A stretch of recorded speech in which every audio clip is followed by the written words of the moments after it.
Slovensko je krajina našich predkov. Krajina, ktorá nesie silu vytrvalosti.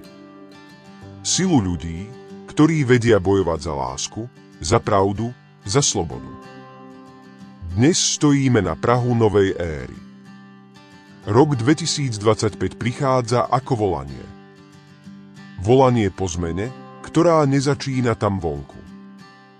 Začína v nás. Prechod do 5. dimenzie vedomia je viac než myšlienka.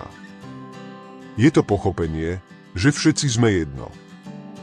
Že naše myšlienky a skutky tvoria budúcnosť. A že aj malá krajina môže priniesť veľké svetlo. Je čas prestať sa báť. Je čas budovať, spájať sa, žiť vedome. S láskou. S mierom. S úctou. Slováci. Máme silu obnovy. Silu ducha predkov. Potenciál byť svetlom pre celý svet. Rok 2025 je naša príležitosť. Naša výzva. Naša budúcnosť. Žime vedome. Milujme bez zábran. Tvorme nové Slovensko pre nás, pre naše deti, pre celý svet.